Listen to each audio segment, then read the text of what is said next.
Hello, welcome to Prog and Progeny. I'm here with Tallulah as usual, and although actually I'm not with Tallulah, she is in... Where are you, Tallulah? Greece. Very nice. I don't know if you can... I'm filming this outside, so you might be able to hear some crickets. That's nice. I like crickets. So what have we got on today? Well, I was hoping that we would be talking to Simon Hanhart, our engineer from Script and Fugazi, but he's been busy all this week recording with somebody, and he said that next week looks good. So, in the hope that we get Simon on next week, so that'll be for the next podcast after this one, I think we'll just have to carry on without Simon, and then we can go back and cover the Script and Fugazi recordings with Simon. I think that's the best option, yeah? Yep.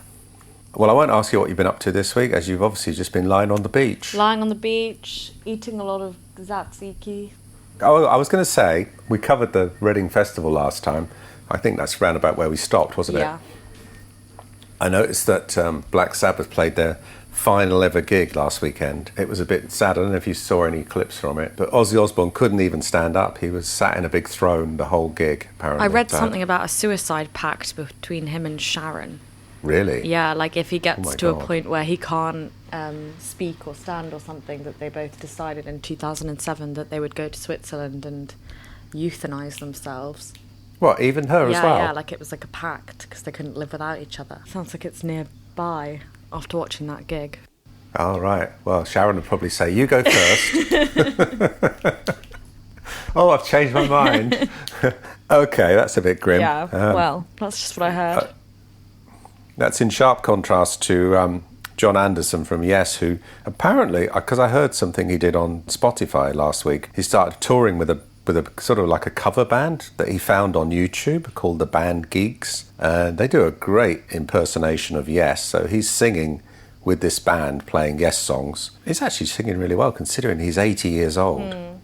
Although it did take two guitarists and two keyboard players to do what Yes did with one guitarist and one keyboard player. But no, they do sound really good. It was actually, I was really impressed. Cool. Okay, moving on. Where are we with the book? We are at the point where you've just fired Andy. Poor old Andy, yes. Came home from the USA, that's right. And then there was this short-lived period of drummer John Martyr. Yeah, we went through what we call our spinal tap period of drummers, where we had like a succession of drummers. Yeah, it was like a revolving door of drummers. So we found a drummer called John Martyr, who used to play in a band called Mr. Big. There is a band from the 1990s called Mr. Big, but that's an American band. These were from the 1970s, and they had a hit single called Romeo, which peaked at number 4 in the UK apparently. Cool. Back in 1976. So he'd kind of had a little bit of success with that band, and I think it kind of, I wouldn't say it'd gone to his head, but he certainly saw himself as being more experienced, and I don't know, just seemed a little bit too full of himself really. Told us how he would do everything better than people we'd worked with in the past, including producing the band. No, he was one of those people. I was like, I can do that better than him. Right. Give me a job, I can do that. Did he prove that to be true? No, because we got fed up with him telling us how good he was going to be and what he could do, and we decided that he wasn't going to be our permanent drummer. So we had Reading Festival with him, and then we had this week of shows in Radio City Music Hall in New York in September. Yeah. So we took him to New York with us for that. That was where we met Jonathan Mover. Yes. And he insisted on coming to the UK to audition. And he was good. He was really good. I mean, I think he was 20, so he was younger than me at the time, and was a really good player. Clearly, completely dedicated to playing the drums, and had been for a long time. But he was a bit serious. Bit too serious for Fish, I think. He was a nice bloke, Not to say that Fish was right to fire him, but I think in the long run he probably was, because being culturally different to us, Jonathan was from America, and American musicians, they have a different attitude, I think, a different way of looking at music. There's something about British bands that sets them apart from every other band. I know and I'm being very vague here. I'm trying to think of how to The way I would look at it is American musicians can be really technically very, very good. It's like the difference between a technically really good American band would be somebody like Steely Dan, for example, who were, very precise and a little bit of that sort of jazz thing going on, and a technically very proficient band like Yes from the same time, who have a certain Englishness about them and a way and their approach to music, and that's kind of, or Genesis, we had that Englishness about us. And Andy Ward as a drummer had that as well, whereas Jonathan was so much from the American school of music, and in fact went to music school in America at Berkeley. His approach to music was it's almost like treating rock music like classical music, Right, whereas English musicians, it's a bit more messy, but in kind of like it's a bit more rough and ready, but in like a good way. Like it's part of the creative process. Yeah, I think you're right. I feel like almost out of mistakes, creativity can form. Well, certainly in our case it does, because we make a lot of mistakes. No, but do you know what I mean? Like that kind of, that was a bit off, but it works. Yeah, I would say out of randomness and just a general feel that comes from your roots rather than from learning. It's an instinct, not a learnt thing. Yeah. It's something that can't be taught. It's something just you have. That's true, isn't it? I mean, I think that's true with a lot of music. And as far as drumming goes, I think, Jonathan was definitely more in the Neil Peart school of drumming, or, who's the drummer from Rush, who very precise, very technical, but kind of somehow lacks warmth. I don't know, there's something about it. But he was fired in a pretty harsh way. He was, yeah. So we were also wrapped up with the idea that he was going to be our drummer, and we were excited about how good he was and all that stuff. And so, we had this radio show to play in Germany as well. And he'd only just joined the band, literally. We went off to Germany. Was this the fire extinguisher prank?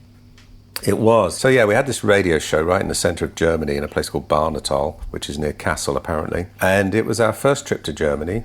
Sorry, we did a couple of festivals with Andy before that in the summer. So this is in around about October, I think. And they asked us to do a live show on radio, which of course was a new experience for us as well. So it was a bit of a high pressure gig to drop Jonathan into as his first attempt to play with us in front of an audience and have it broadcast on the radio. And the actual recording for that gig still exists because some people recorded it, and he did a pretty damn good job. There's only a few small mistakes really that he made.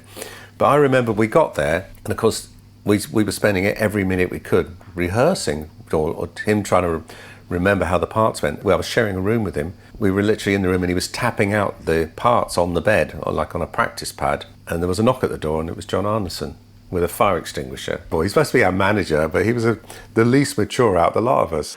Probably drunk. And he blasted me with this fire extinguisher, thinking that I wouldn't see who it was. The whole room was covered in white powder. You know those powder fire extinguishers that they use for putting out electrical fires?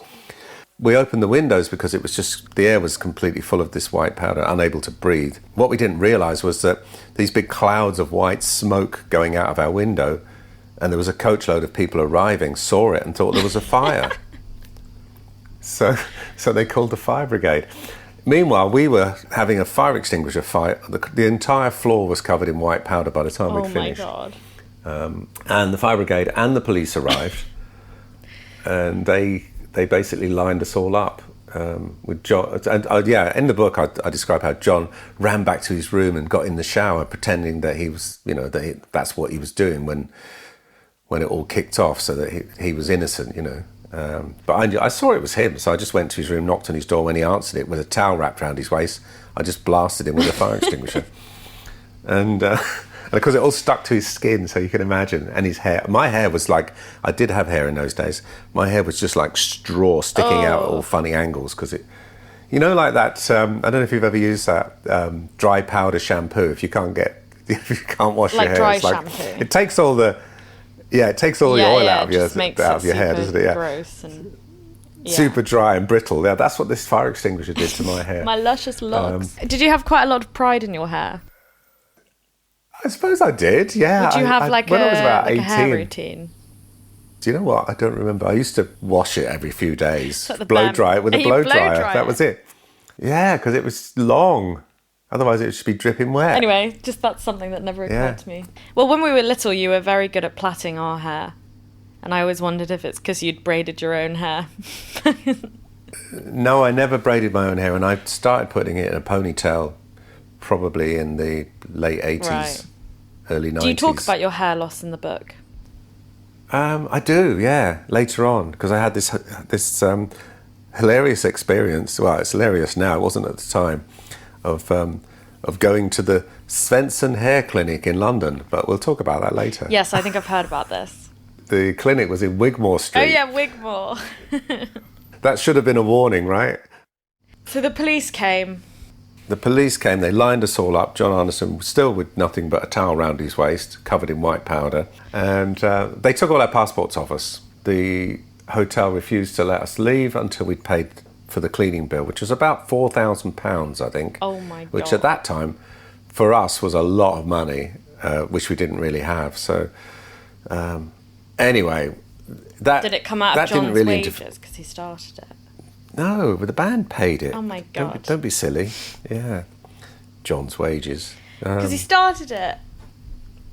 Yeah, you're right. We should have made him pay it, shouldn't Yeah. we? See, that's how naive we were. But the hotel manager was laughing. He was like, he thought it was hilarious. The staff in the hotel thought it was funny. So we did the radio recording the next day, and it was all fine. But I think Jonathan wasn't too impressed with how unprofessional we were. Right. But anyway, we took him to Wales to do some writing. And I remember that first week or so in Wales was actually really productive. We had a pretty good period of coming up with some ideas, including some music for the song Punch and Judy, which Fish had already told the record company that was going to be the first single off the next album. Even though we didn't have any music, because he'd written the lyric and he decided it was... I don't know why he thought it was single material, because it was about wife beating. It's quite a good title for that. Yeah. Well, it's a good lyric, but it's not really single material, is it? No. And as we didn't even have any music for it, it was kind of a weird thing to do, but that's what he was like. He had plans, didn't always include us in what the plans were, you know. Yeah. We came up with the music, and Fish was insisting it had like a Bo Diddley type rhythm to it. He thought that would be commercial, you know, like a dun dun dun dun dun. So we kind of did it in a weird time signature just to make it a bit more progressive, you know. I can tell you're excited about the thought of that. I think, you know, within a week or two, it was clear that Fish was really not enjoying Jonathan's company. I remember we went down the pub one day after work, and Jonathan was just talking about Phil Collins and drumming and stuff, and Fish was telling him he was really boring. I could see that things weren't going well, you know. Boring because he liked Phil Collins? Because he liked talking about drumming. He talked about music and drumming a lot, you know. Right. He was really... He sounds like he was just passionate. He was passionate. Did he go on to be successful? So he stayed in England. After we fired him, he didn't go straight home again. He started looking for another gig straight away because he was already there. And I somehow managed to, and ended up playing with Steve Hackett. And he did actually have a number of bands that he played with, and he did a lot of sessions and stuff. So he had a pretty good career. I don't know what he's doing now. Well, good for him. Yeah. I don't think... I'm going to have a look quickly. In his Wikipedia entry, it says, shortly after arriving in London, Mover joined the neo-prog band Marillion. Well, he actually came to London to join us. Yeah, so he auditioned, got the role on the Wednesday, flew to Germany on the Thursday, and without rehearsals performed on the Friday with the band. Pretty intense. So, yeah, it goes on to say, Mover received a writing credit for the single Punch and Judy. So what happened was, that was the one that we were working on, I was talking about just a few minutes ago, the Bo Diddley riff one. Because Jonathan was there playing the drums, I mean, you think about it, the song was based on this idea of this Bo Diddley riff from Fish, with my keyboard part, which is a keyboard part that's in 7. Jonathan played the rhythm. So he decided after we fired him that he should get a writing credit and royalties for that song. Yeah. Because he played the drums on it. Well, because he helped write it, that was his argument. But by most people's definition of writing, what he did was contribute to the arrangement, really, rather than writing. Yeah, okay. But he does have credit. He does, because he threatened to take us to court, and his father was a lawyer, as far as I remember. So, yeah, so we ended up paying him 10% of that song, probably just to make him go away. And also maybe because we felt guilty about the fact we'd fired him. Let's talk a bit more about you firing him. So it kind of was, again, behind his back that it was discussed. The conversation about firing him happened while he was in bed. He'd gone to bed early. We were sat round the table in Rockfield, and Fish said, either he goes or I go. That's pretty much what Fish said. That's quite drastic. Very drastic. That sounds like he knew there would be pushback from the rest of you. Yeah, he knew there'd be pushback, but I think he was very determined to get rid of him, Why? Because he really didn't like him. But why? I don't know. I don't know why he was so determined to get rid of him and so quickly. Do you think he was threatened? It's a good question, actually. It just sounds like he's had a bit of an allergic reaction to him. I think he did. I think he really personally didn't like him for whatever reason. And Jonathan claimed afterwards that it was because that he was anti-Semitic, Yeah, you mentioned something about that. And I've never seen that sort of behaviour from Fish before or since then. So maybe it was just because he was such a talented musician at such a young age and really wanted quite serious about it. Maybe.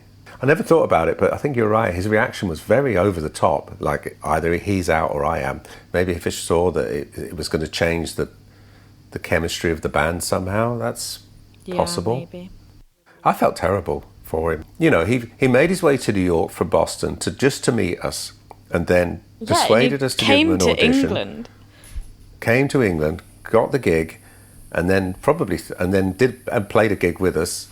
Probably thought that was it. He was in and was going somewhere, and then suddenly was fired. But he bounced back pretty quickly, as I said. So kudos to him that he didn't just fly home with his tail between his legs. Yeah, it's super impressive. Enter Ian. So Ian was kind of not waiting in the wings, but he'd heard about Marillion and was keen to audition previously, round about the time of Andy Ward or John Martyr, but was busy doing a drum clinic or tour or something. So didn't get the chance, and of course we didn't know who he was, so we didn't know what we were missing either. We just invited him down, not to audition him, but just to say, can you help us out? Because he was a professional, he was with Steve Hackett, so he had a lot of experience. He was a bit older than me, 8 years older than me. So we felt like he was a safe pair of hands that was going to come in, do some writing with us, help us record the album, good drummer, and no commitment to join the band, and no commitment from us on the other hand, that he was in. It was more of a working arrangement, like a session player. Okay. But very quickly, we kind of realised he really fit well with us and was our sort of guy, And a great player, had the right combination of feel, technique, Britishness, for want of a better word. Which is apparently important. Yeah, wasn't one of these people that overplayed, So actually, talking about that, I just wanted to mention about Louis Jardim, who died. He passed away last Friday on his 75th birthday. Louis played percussion with us on a number of tours recently. In fact, the last tour he did with us was his last ever tour. Oh. And it was really sad. Yeah, the guy was so lovely, so humble, a great player who's played with so many people, everybody from the Rolling Stones, the Beatles, Paul McCartney, every band you can think of, he's played with them. I just thought about him because I was talking to him and asked him how he managed to get the gig playing with Trevor Horn. Trevor Horn's a very famous producer. And he said, there's plenty of percussion players better than me. He said, but I understood that sometimes you don't have to play too much. Don't be too busy. Don't overdo it. Don't show off, basically. Yeah. Because sometimes they just want something simple, And he said, and I used to get lots of gigs because of that. Not because I was great technically, but because I didn't play too much. Yeah. And that was what Ian was like as well. He would know when not to play too much. He would just do a little bit here or there, He's quite quietly confident, isn't he? Yeah, very much so. Interesting how your personality might influence how you play. Yeah, I think so. Ian has always been considered a very good drummer by his peers and by, us as well. So he fit in really well. By the time we were in the middle of recording Fugazi, we asked him to join us full time. So that was around about the beginning of 84, I think. He said he'd join us, but he needed a pay rise because he couldn't live on what we were earning. So that was also good. How did you manage to kind of execute a pay rise? Because surely you were getting all the money that was coming in anyway. So what used to happen and what continues to happen is we would have income. There'll be some money from gigs, but probably not very much. Record company advances and publishing advances. But as I mentioned previously, the publishing would just get shared out. Yeah. We wouldn't keep that in the band bank account. Whereas the record company advance would go into the band bank account, and that would be budgeted to pay us a wage every month. So we were earning £350 a month. At the time, wasn't terrible. You could live on it, you know. Really? Yeah. Jesus Christ. I know. Well, we could live on it, but clearly Ian couldn't, because he decided that it wasn't enough. So he was like, I'll join the band, but I can't live on £350 a month. So John put our wages up to £500 a month. Well, if Ian was a bit older, did he have kids or anything at that point?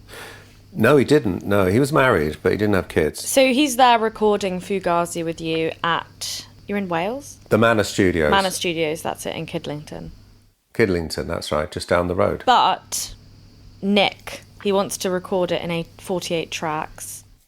Yeah, so Nick decided to do everything in 48 track rather than 24 track, which was probably a mistake. We didn't need to record in 48 track, and it just slowed everything down. What should have taken 8 weeks to record ran over. And because we'd only had a period of 8 weeks booked at the Manor, when it came to the end of our period, we had to leave. And then we were kind of in that situation where it was like, okay, where can we go next? Find a studio that's empty, and we'll go there. And then we literally went from studio to studio. We'd have a few days in one place, a few days in another, constantly having to keep moving because we'd run out of time wherever we were because we hadn't booked sufficiently far in advance, you know. So it was horrible. We can talk about this with Simon, hopefully, all the different studios we recorded in. I think there was 8 different studios all around London, various places, yeah. Including Angel Studios. Angel Studios in Islington, which is just down the road funny because that's where I live now. So is the studio building there? Do you know it? I have no idea. I've never heard of it. I don't think it is there. I think it closed down in 2019 from the research. It did, yeah. That's right, yeah. Nothing to do with us. So, no, because all the studios that we worked in have closed down. Aren't recording studios becoming a bit of a... You don't really need them. I'm extinct. sat up at home. I've got a little studio in my garage at home. You know, in terms of quality of recording equipment and the speakers I have, they're as good as anything you would have got back then. Probably better. It's a shame, though. It is. There was probably 50 studios in London back then. You know, not all great, but certainly 20 or 30 good studios. And Nick, he's getting a bit of a coke habit. Getting a bit. I think he was... in the throes of a bad coke habit. Yeah, I think things got much worse by the time we got to Fugazi compared to Script. I mean, we probably didn't realise how much coke he was taking because, you know, it was all fairly new for us. And it didn't seem to be getting in the way of him working as a producer for Script, but by Fugazi it definitely was. But he was very erratic. Because we'd run over and we were, you know, things were getting a bit crazy, it was clearly got to him, the stress of making this album and the fact we'd run over so much. Yeah. And we tried to fire him. We literally fired Nick, sent him. This was when we were at the Manor still. This was before moving to all these different studios. So we literally said, go home. And he didn't. He just stayed. He would just... Because we were living there. It was like a residential studio. He would arrive at the studio in the morning as if nothing had happened, as if we hadn't actually fired him, you know. What, and he would be acting like you hadn't fired him? Yeah, I think he just couldn't face going home. I don't know. Yeah, it was very weird. We just kind of accepted that he was still doing it, you know. Oh my God. Very weird, right? You guys are so, like, weirdly passive. Well... Okay, we fired him, but he's still here and acting as if nothing's happened, so we'll just act the same too. Can't be that bad. It's just our album and our record deal in jeopardy. Yeah, well, you know, you hear stories of bands that are much worse, you know.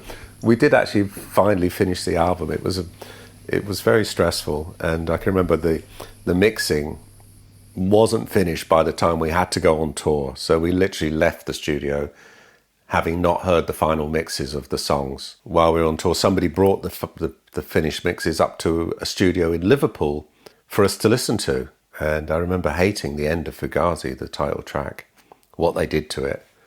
But I really hope we can get to talk to Simon about this stuff because he'll probably remember a lot about it. Yeah. Well, let's park it there then and pick it back up with Simon. Fingers crossed, touch wood.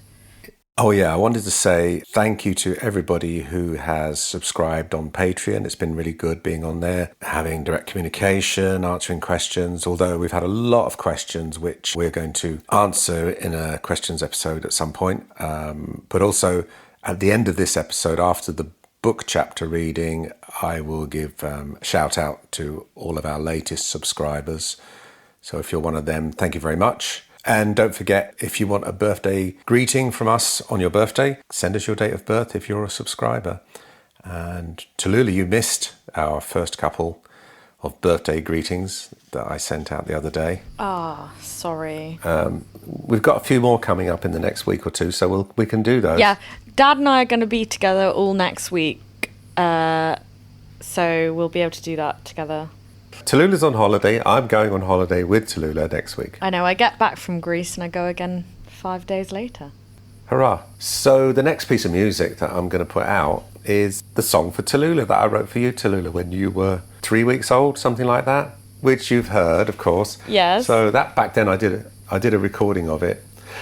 In fact, I did a recording of it in around about 2012, and I put it on, did I put it on SoundCloud or, anyway, I uploaded it somewhere on the internet, and it was up there for years, and a few people did hear it.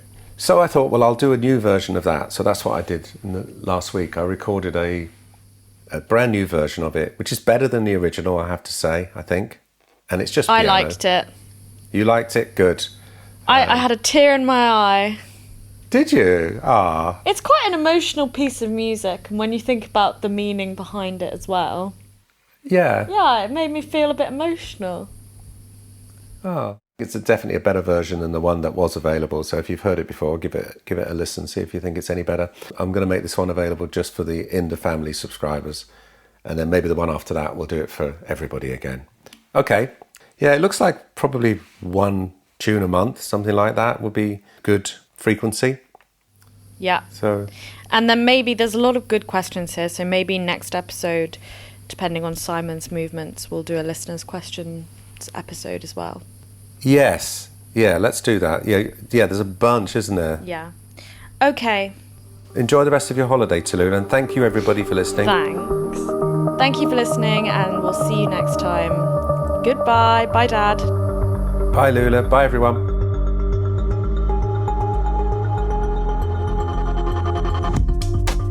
If you're enjoying the podcast, it would really help us if you were to subscribe or like and spread the word on socials about the podcast. That would be great. Thank you very much. Chapter 8, Part 2, Kill the Pape. In September, we were back in New York again, this time opening for Canadian prog trio Rush. 5 nights at the prestigious Radio City Music Hall. We died a death every night like Christian slaves tossed to the lions in a Roman amphitheatre, shown no mercy by the braying mob.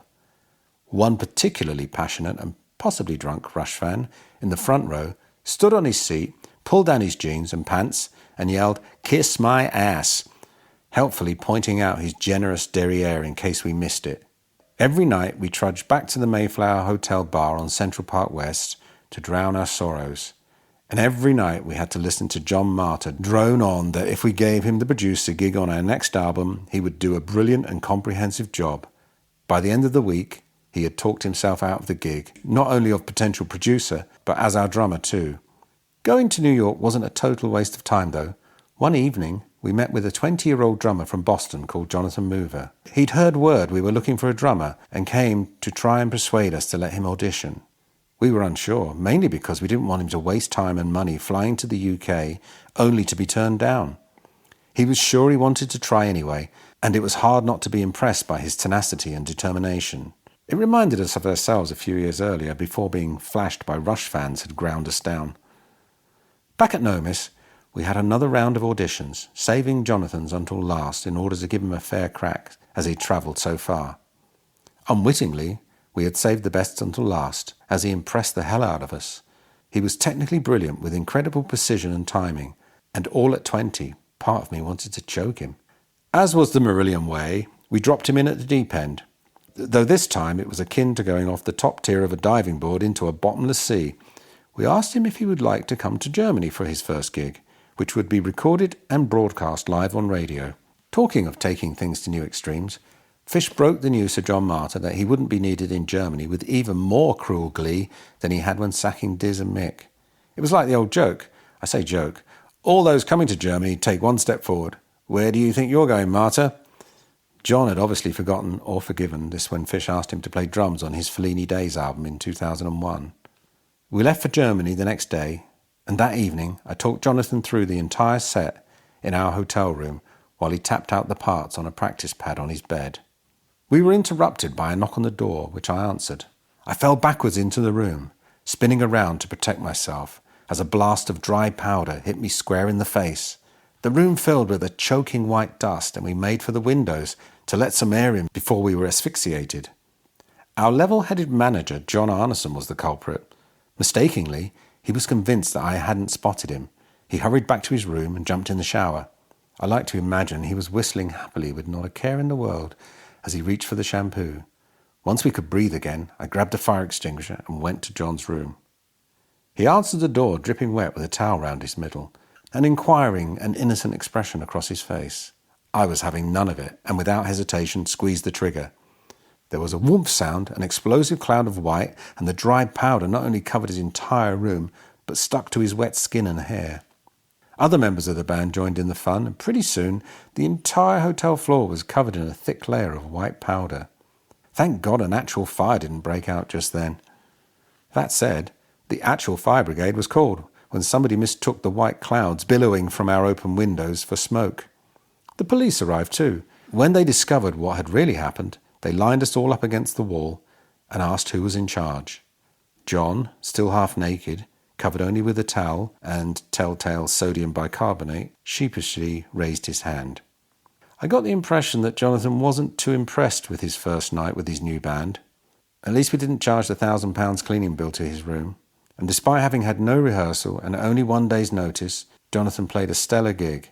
It was a success. By mid-October, we were back in Wales, this time at the Old Mill House in Monmouth. This 8-bedroom residential rehearsal studio was part of the famed Rockfield Studios, which was situated just down the road.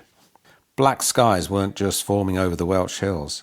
I invited Susie and Freya to come and visit, because we were seeing very little of each other, which wasn't good for our relationship. She didn't stay long. It wasn't easy being the only married guy with a child in a band of unattached young men. Meanwhile, Fish had already informed EMI that Punch and Judy would be the first single from the new album. He probably failed to mention that it was about domestic violence or that there was no music yet. Easy, all we had to do was come up with a catchy tune to go with it. Fish was fixated on the idea of a Bo Diddley type beat, so we tried to incorporate that with something a bit more scintillating. I had a lot of fun working out the 7/8 keyboard intro with Jonathan.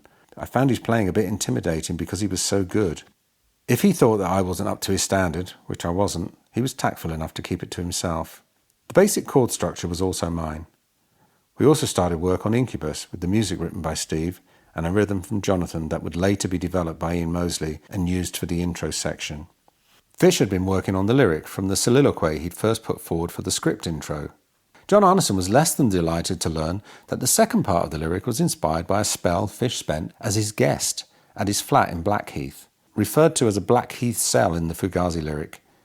Sleeping in the room next to John and his girlfriend, Fish sat through the night listening through the wall, notepad in hand, scribbling away.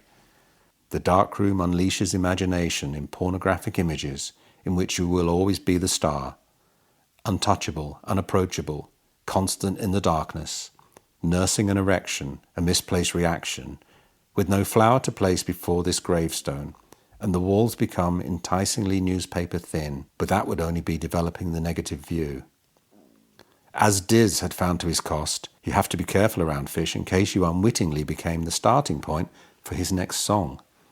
As Fish once said, I simulate experiences like a bucket filling up with water. After a couple of weeks, I overflow and I have to write something down. John was also the inspiration for another Fish lyric. I say inspiration, he's actually quoted word for word in Lady Nina.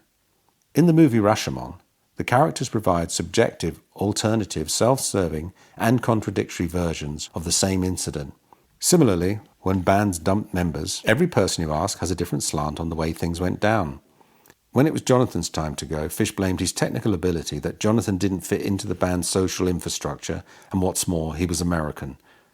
For his part, Jonathan said he was fired because he argued with Fish over the idea of recording a concept album, and because he was Jewish. I don't remember the concept album argument, but that wasn't the real reason Fish wanted him out. Fish made it clear to the rest of us, almost from the start, that he disliked Jonathan. I don't think Fish is anti-Semitic, but he wouldn't hesitate to insult Jonathan's faith to upset him. As far as Fish was concerned, this was war. He wanted Jonathan out, and he would use whatever means necessary to get rid of him, which was easier said than done. Jonathan was a determined and ambitious young man. He was serious and didn't have time for fooling around. He didn't drink, and most of his conversations revolved around music. Fish was also ambitious, but still wanted to have fun and saw the band as both a musical vehicle as well as a group of friends with whom he could socialise. Jonathan, brilliant drummer as he was, couldn't and wouldn't be Fish's mate. This shows how important the chemistry between band members is. It needs to work on and off stage. One night, we all sat around the big kitchen table, half-empty drinks sat before us. Jonathan, as was usual, had retired to bed early. Fish delivered an ultimatum. Either Jonathan was out of the band or he was. We reluctantly agreed to fire Jonathan. This was one of the last times we would capitulate to Fish's demands. I felt much worse about firing Jonathan than either Mick or Diz, because this time I wasn't a willing accomplice. I didn't think it was for the greater good of the band. I remember Jonathan crying as he left the house. Sentiment was quickly put aside and we didn't waste any time bringing in a replacement. Schedules demanded we move as quickly as possible. The writing sessions were already lagging behind. Luckily, we had somebody in mind, a session drummer who would come in as a hired hand and at least help us finish the writing. Ian Mosley was 8 years older than me, but he came highly recommended by Paul Crockford, a show promoter who knew John. We found out later that Ian had asked Crockford to put in a good word for him as he really wanted the gig. Ian had been touring with Steve Hackett and had wanted to audition previously when we were seeking to replace Andy Ward, but couldn't make it to Nomis a few weeks earlier due to a drum clinic he was already booked to play. His priorities might have been off, but it was hard not to like Ian. He was relaxed and confident, but not cocky. Imagine an Easter Island head with aviator shades and you're close. His playing was excellent, and he brought experience and insight to the job. Years of session work had taught him that it was more important to play what was needed rather than showboating. Ian was comfortable with the sometimes complex nature of our songs, but he knew when to keep it simple. Jonathan was technical but didn't swing. He was like a machine, precise but lacking emotion. Ian had the feel to go with the technique. Ian drank occasionally and smoked a bit of dope, but never while working. He knew how to have fun, but only when the work was done. Ian's dry sense of humour suited the band perfectly too. Even though Ian ticked all the boxes, we were wary of making him a full-time member right away. We had got our fingers burned with Andy, John and Jonathan in quick succession, so less haste and more speed seemed the best option. The inscrutable Ian Mosley quietly got on with everything we asked of him. We launched into the writing with new enthusiasm. Pete finally had somebody who would complement his playing. For my part, I was feeling less sure about my ability to keep up with this newly confident rhythm section. Steve and I were struggling to come up with enough good music for a whole album, but by the time we left Monmouth, we were only short of music for the album's title track and the middle section of Incubus. Interestingly, the two best tracks on the album. We were booked to record the album at the Manor Studios near Kidlington, Oxfordshire. Owned by Richard Branson, the first album recorded there was Mike Oldfield's Tubular Bells. No pressure then. The Manor, unlike the Marquee Studios, was a residential setup, a big sprawling country house with a swimming pool in the grounds. It was priced accordingly, costing somewhere north of £1,000 a day to hire. Time was going to be tight recording Fugazi, but that didn't stop John putting in a few warm-up gigs before the sessions, plus some dates during Christmas week to finish the year with a bang and a bag of cash. The warm-up shows were a good idea. They gave us a chance to try out the new songs in front of an audience. There's nothing like playing new material to people to expose the weaknesses in your writing. She Chameleon, like its namesake, went through a number of changes as we wrote and rewrote the music throughout 1982 and 83. The music for the most recent version was mostly written by me, but we were never entirely happy with it and never played it live again after recording it. The Christmas gigs were meant to be both fun and an easy payday.